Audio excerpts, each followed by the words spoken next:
सोमवार यानी 1 जुलाई से भारत में नए आपराधिक कानून लागू हो गए हैं और इसी के साथ ही ब्रिटिश काल के आपराधिक कानून खत्म हो गए। भारतीय न्याय संहिता यानी BNS ने 163 साल पुराने भारतीय दंड संहिता यानी IPC की जगह ले ली। भारतीय नागरिक सुरक्षा संहिता यानी BNSS ने 126 साल पुराने आपराधिक प्रक्रिया संहिता यानी CRPC की जगह ले ली और भारतीय साक्ष्य अधिनियम ने 151 साल पुराने भारतीय साक्ष्य अधिनियम की जगह ले ली। सरकार ने भारतीयों द्वारा भारतीयों के लिए इन कानूनों की वकालत करते हुए जल्द से जल्द न्याय देने का वादा किया है, लेकिन इन कानूनों ने नई बहस छेड़ दी है। Largely, the three acts in substance otherwise remains the same, and all that has changed is the placement of sections, which will cause many practitioners of the law a lot of grief, because what was 302 murder is now 101, and so we have to relearn the placement of sections. There has been amalgamation of many sections, so in many respects this is just a cut and paste job.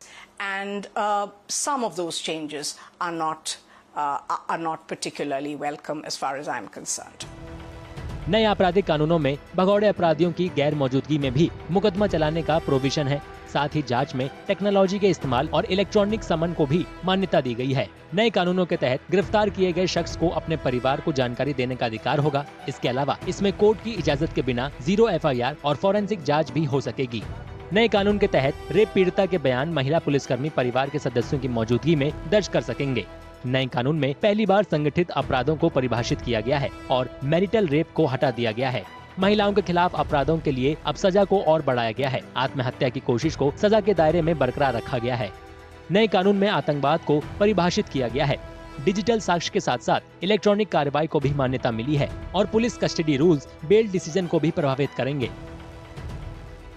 3 नए कानूनों में से एक भारतीय नागरिक सुरक्षा संहिता के तहत हिरासत की अवधि को 15 दिन से बढ़ाकर 60 से 90 दिन तक कर दिया गया है। फरार अपराधी की गैर मौजूदगी में भी सुनवाई की इजाजत दी गई है।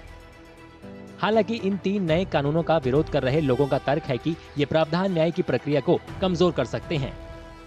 There could have been nothing more disastrous as far as the legal system is concerned. They are only going to help delay justice further. There should be simplification of the laws so that the judicial system becomes more efficient. Everything has to be complicated, including the taxes, GST, CST, everything. I have power. I am the king. I can do anything. That's all they're trying to prove. What are they trying to prove with this amendment? भारतीय नागरिक सुरक्षा संहिता के कुछ provision है जो कि पूरी तरह से फंडामेंटल राइट्स को वायलेट करते हैं। 187 सबसेक्शन 2 और 3 है जो BNSS का, वो रिमांड के बारे में बताता है कि अब नए कानून में पुलिस 3 दिन का रिमांड मान लीजिए लेती है पहले, उसके बाद एक्यूज्ड को जुडिशियल कस्टडी भेज दिया जाएगा, उसके बाद फिर वह और रिमांड ले सकती है और ये प्रोसेस इन टोटल 30 डेज का हो सकता है रिमांड का। और इस रिमांड को 60 डेज, जैसा कि ऑफेंस है, मान लीजिए मजिस्ट्रेट ट्रायल है तो 60 डेज के अंदर चार्जशीट फाइल करना होता है, या सेशन केस है उसमें 90 डेज के अंदर चार्जशीट फाइल करना होता है, तो विद इन 60 डेज और 90 डेज में ये रिमांड कभी भी ले सकती है। और यह पूरी तरह से वायलेट करता है फंडामेंटल राइट्स को, क्योंकि इस दरमियान अक्यूज्ड अपनी बेल एप्लीकेशन या बेल के लिए डिमांड ही नहीं कर सकता और ये इस तरह की आर्बिट्ररी पावर है कि इस पे कोई चेक भी नहीं कर सकते। पुलिस जब चाहे इसको मनचाहे तरीके से एक्सरसाइज करेगी। इन 3 नए कानूनों की जो लोग आलोचना कर रहे हैं, उनका तर्क है कि नए आपराधिक कानूनों में इस्तेमाल की जाने वाली भाषा हिंदी में है, इसलिए गैर हिंदी भाषी राज्यों के लिए इसमें मुश्किल होगी।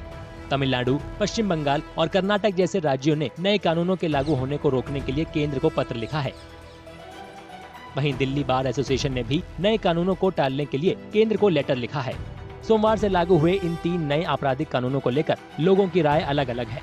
कोई इन्हें नागरिकों के अधिकारों का हनन बता रहा है, तो कोई इन कानूनों को न्याय प्रणाली में बड़ा सुधार बता रहा है।